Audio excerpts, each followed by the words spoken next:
Okay, now we're going to create summary tables that summarizes the most important parts of our data. So if we look at this first one here, I'm going to go ahead and collect this information, copy it down here. And then if you look, what I'm not so interested in individual trials as I am the average. So I'm going to go ahead and collect that and paste it. Oop, okay, so I got an error because I pasted it and it has formula. So I'm going to Control Z and I'm going to come back here, right click and paste values only. Okay, and then I probably don't need it to the 500 million trillion place value. So I'm going to change that. And then I'm going to change my alignment. We want this to be perfect. Now, this might cause a problem because it's merged later. So I'm going to click on this box. I'm going to come up here, and I can tell it's merged because you can see it's 2 lines long or tall. I'm going to come up here and unmerge. Okay, and then I'm going to move my title down. Okay, and then I got to say what this is. This is height in centimeters. Okay, and I probably don't need this. And I'm going to unmerge this. So remember, unmerge is up here. Okay, and I can go ahead and drag this so it fits. And then let's put some data tables on here, or some boxes.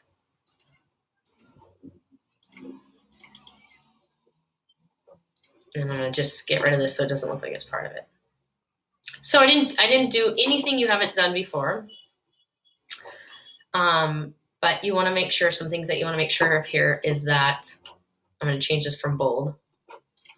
Okay, so some things that you want to make sure of is that you have your independent variable, what you're changing on the left, and dependent, what you're measuring on the right.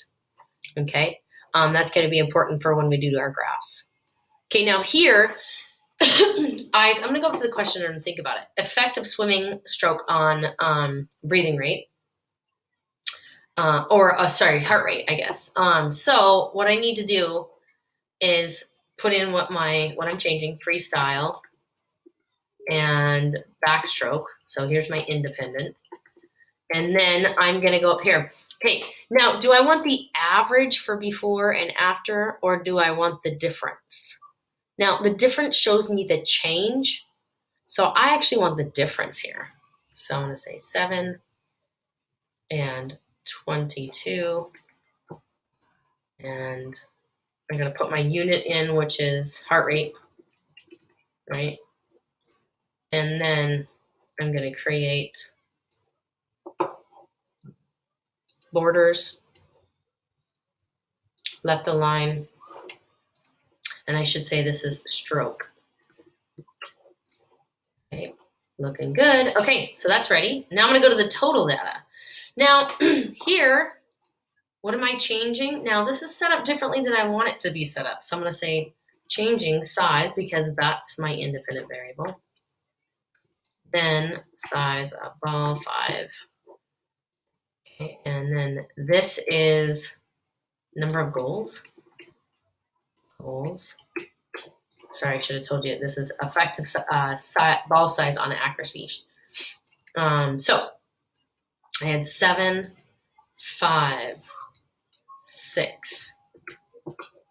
Okay, and this is ball size. Okay. So every time, independent on the left, dependent on the right, putting grid lines, I'm left aligning, making everything regular text. And I might pull this over a little bit so you can read the whole thing. Okay, nice. Patterns, this is a unique set of data, so we're gonna hold off on that. Okay, now here, this is interesting because this is actually the total.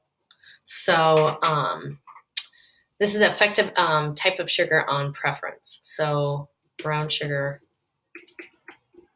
white sugar, agave, and then 2, 7.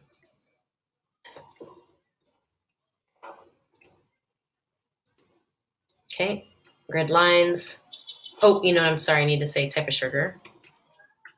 Sugar, my independent and my dependent was preference.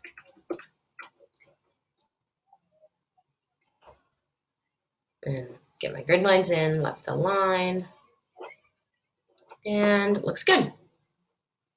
Okay, change over time. This is a unique data set. So this is like melting. So we're looking at minutes and then how much is melted. And so we don't actually want to average this data. We don't want to get totals. When we go to graph it, we're going to have it just like this. So this is already ready to go. So take a moment now and create a summary data table.